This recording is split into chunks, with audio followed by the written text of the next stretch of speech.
Hello folks, we're back at maintenance on our 2010 Honda Odyssey minivan. It's time to do an oil change. It's been about 6 months since I've done one.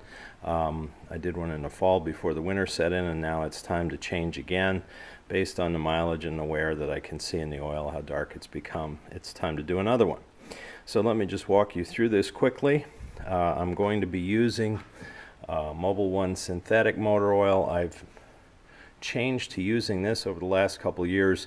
It's a bit more expensive, but you extend the life between oil changes. I used to, with conventional motor oil, have to change the oil every 3,000 or 3,500 miles.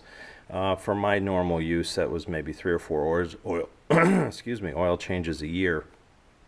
But now with the synthetic, I only have to do it twice a year because the life of the oil lasts longer.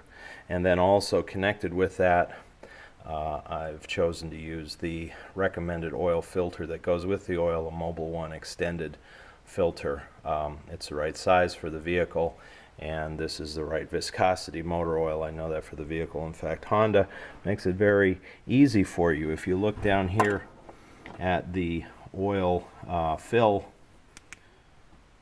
cap, it even says 5W20 on it, so you can't mess that up. So that's where I will be replacing the fresh oil. The dipstick to check the oil is this over here on this side of the engine. I've already looked at that, and definitely the oil does need a change. So let me walk you through this a bit. This is an easy job that any homeowner can do. It saves you some money taking it to a garage or some other place to get it done. It's not as convenient as doing that, but if you're on a budget, this is a way to save some money, and also it kind of gets you hands-on to your own equipment. It gives you an idea to see what's going on with it. I'm going to crawl underneath in a minute so you can do a basic inspection to see if there's any other issues, if there are any other issues going on.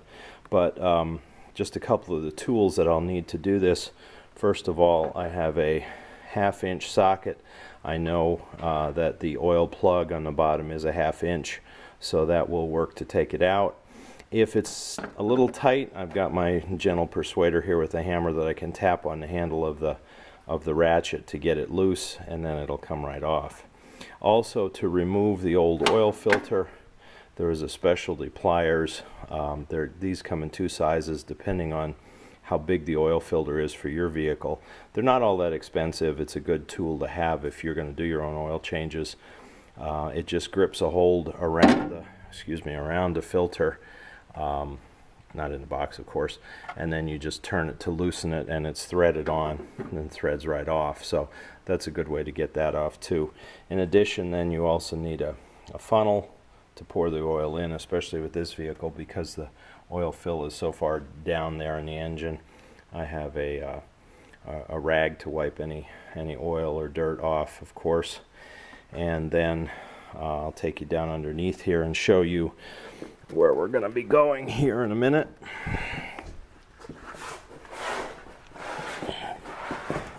Of course, I have an oil pan there as well to catch the old oil, and the oil plug is right back here.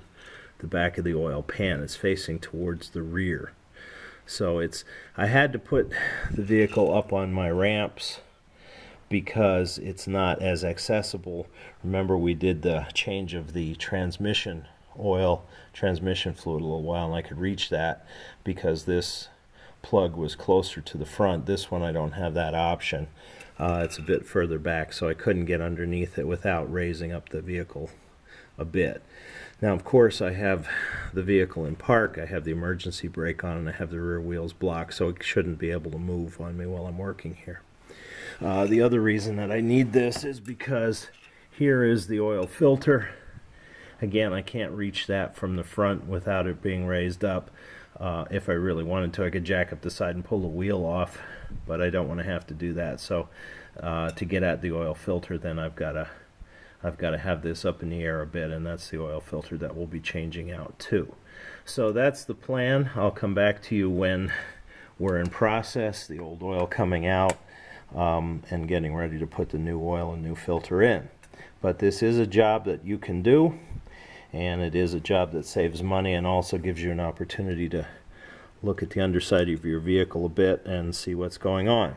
So thank you for watching.